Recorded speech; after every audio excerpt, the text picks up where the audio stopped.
Welcome to my YouTube channel. आज की video में हम देखेंगे स्मार्ट इनोवेटिव एयर कूलर को कैसे हम यूज़ करते हैं और इसके एडवांटेजेस क्या हैं ओवर कन्वेंशनल एयर कूलर्स। तो स्मार्ट एयर कूलर को डिस्कस करने से पहले हम कन्वेंशनल एयर कूलर के थोड़े डिसएडवांटेजेस को डिस्कस करते हैं। कन्वेंशनल एयर कूलर्स या डायरेक्ट इवेपोरेटिव एयर कूलर्स, इनमें जो इनएफिशिएंट कूलिंग पैड्स होते हैं वो वुडन वूल के बने होते हैं या एस्पिन के बने होते हैं।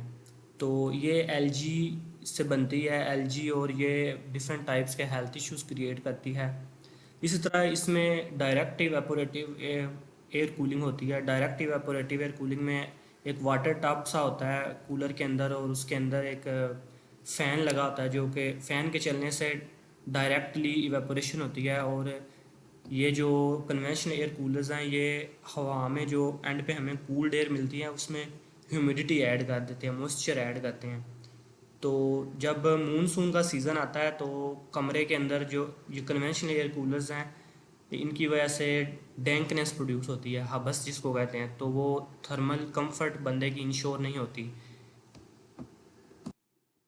तो स्मार्ट इनोवेटिव एयर कूलर या इनडायरेक्ट इवेपोरेटिव कूलर में इसमें दो चैनल्स होते हैं, एक वेट चैनल होता है और एक ड्राई चैनल।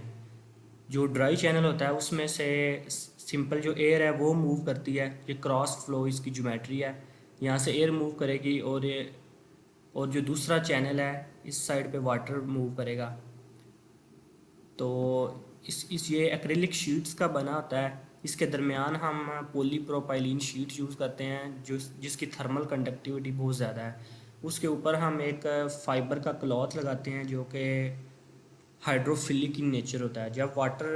ये जो जब वाटर इसके ऊपर इससे इसके अंदर से मूव करता है तो ये जो फाइबर क्लॉथ है ये वाटर को एब्जॉर्ब कर लेता है।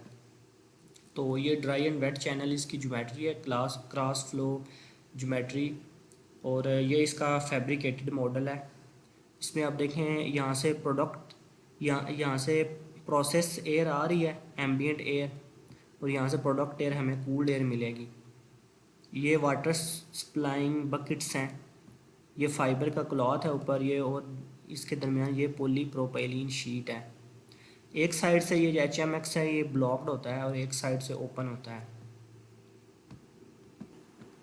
ये जो वाटर सप्लाइंग बकेट्स हैं ये इसमें सुराख होते हैं, जैसे यहाँ पे दिखा जा रहा है वाटर इनलेट, यहाँ से वाटर इन होता है। और ये जो ये वाली साइड है ये एग्जॉस्ट साइड है, यहाँ से वाटर आउट होता है।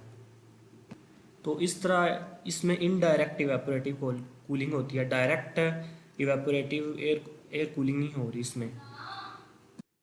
ये टोटली हाइजेनिक मटेरियल से बना होता है, जिसमें हमने देखा लेमिनेटेड शीट है। ये लेमिनेटेड हमारी शीट है, ये ऊपर फाइबर क्लॉथ है, ये वो नॉन वूवन फाइबर क्लॉथ है जो हाइड्रोफिलिक इन नेचर होता है। सिलिका जेल हमने डीह्यूमिडिफिकेशन बेड पे यूज़ किया है, सिलिका जेल की कोटिंग उसके ऊपर चढ़ाई है ताकि एम्बिएंट एयर से ह्यूमिडिटी को एब्जॉर्ब कर लिया जाए। एक्रिलिक शीट्स यूज़ की हैं चैनल्स बनाने के लिए, ड्राई चैनल्स और wet channels. Adhesive material epoxy adhesive material use किया है उन चैनल्स को आपस में बाइंड करने के लिए। ये फैब्रिकेटेड मॉडल है हीट एंड मास एक्सचेंजर का। ये एक्सियल फ़ैन यूज़ हुआ है। यहाँ से ये एयर को सक करके आगे इसको मूव करवाता है, यहाँ से एम्बिएंट एयर एंटर होती है, प्रोसेस एयर, और यहाँ से हमें आउटलेट के ऊपर कूल्ड एयर मिलती है। यहाँ ऊपर से वाटर इनलेट होता है और यहाँ से आउटलेट। ये हमने इसका लीकेज टेस्ट किया था HMX का। इस कॉन्फ़िगरेशन में देखें ये हमने टेम्परेचर सेंसर यूज़ किए हैं, जो एंड पे प्रोडक्ट एयर आ रही है उसका टेम्परेचर फाइंड करने के लिए हमने आलमोस्ट 24, 23, 22 सेंटीग्रेड तक भी कूल्ड एयर अचीव की हुई है टेस्टिंग के दौरान। ये वाटर सम्प है, इसके अंदर एक सबमर्सिबल पंप यूज़ होता है, वो उस पंप से यहाँ से वाटर सप्लाई मिलती है। इसमें देखें आप इनडायरेक्ट इवेपोरेटिव कूलिंग हो रही है। ये जो हीट एंड मास एक्सचेंजर है इसके अंदर ही कूलिंग हो रही है, क्योंकि जब वेट चैनल से वाटर फ्लो करता है और ड्राई चैनल से एयर फ्लो करती है तो उनके दरमियान हमने पॉलीप्रोपाइलीन मटेरियल यूज़ किया है जिसकी थर्मल कंडक्टिविटी बहुत हाई है। तो वो जो हॉट एयर है उसमें उससे टेम्परेचर एक्सचेंज हो जाता है वाटर में, तो एंड पे हमें कूल्ड एयर मिलती है।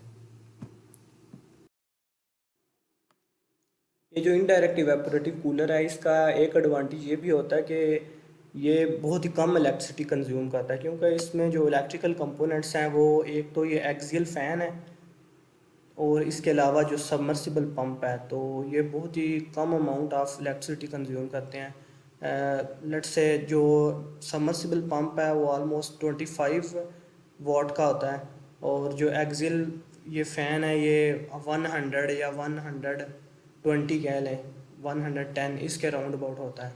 तो ये ऑलमोस्ट 135 वाट इतनी सिर्फ बिजली कंज्यूम करते हैं, जबकि जो कन्वेंशनल एयर कूलर्स होते हैं वो ज़्यादा इलेक्ट्रिसिटी कंज्यूम करते हैं।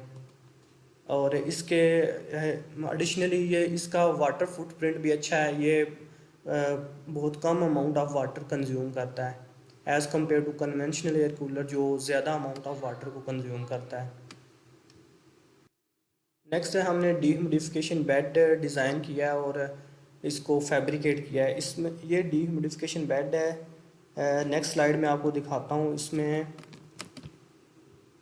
इसमें हमने ये एलुमिनियम की थिन शीट्स हैं, ठीक है। एलुमिनियम की थिन शीट्स के ऊपर सिलिका जेल मटेरियल है, उसकी कोटिंग की हुई है, डिप कोटिंग उसकी की है। सिलिका जेल मटेरियल की ये करेक्टरिस्टिक्स हैं कि वो जो हवा में ह्यूमिडिटी होती है उसको एब्जॉर्ब कर लेती है। तो इस वजह से ये हमने डीह्यूमिडिफिकेशन बेड बनाने के लिए एलुमिनियम की थिन शीट्स के ऊपर सिलिका जेल की कोटिंग की है, जिससे हम एम्बियंट एयर में से जो ह्यूमिडिटी है उसको पहले ही रिमूव कर देते हैं एयर कूलर में एंटर होने से पहले ही, ताकि हम जो एंड पे प्रोडक्ट एयर मिले वो उसमें ह्यूमिडिटी ऐड ना हो, मॉइस्चर ऐड ना हो, ताकि जो मानसून का सीज़न है उसमें डैंकनेस ना क्रिएट हो, यानी कि हबस ना बने रूम में।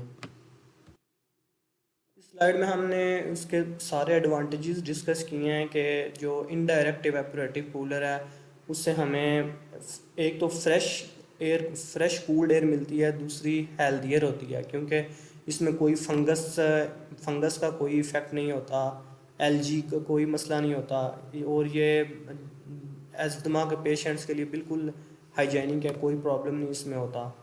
दूसरा, इसमें ह्यूमिडिटी ऐड नहीं होती। ये जो एयर कूलर है ये एम्बियंट एयर को कूल डाउन करता है without adding humidity, moisture add नहीं होता। हायर कूलिंग इफेक्टिवनेस है इसकी।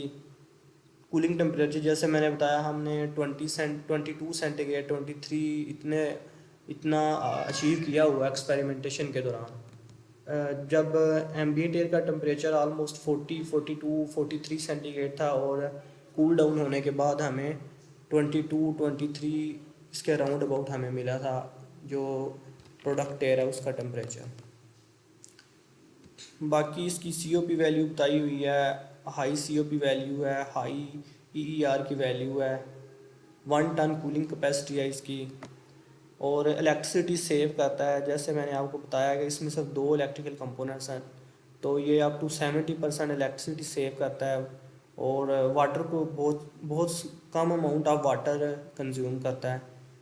और इसके अलावा टोटली हाइजेनिक मटेरियल यूज़ की हुई हैं, जो कि एंटी फंगल हैं और एंटी बैक्टीरियल हैं। एस्थमा के पेशेंट्स या और पेशेंट जिनको सांस लेने में प्रॉब्लम होता है उनके लिए बिल्कुल हाइजेनिक है। तो अगर आपको ये वीडियो अच्छी लगी हो तो आप मेरा चैनल सब्सक्राइब करें और वीडियो को लाइक करें। Thank you.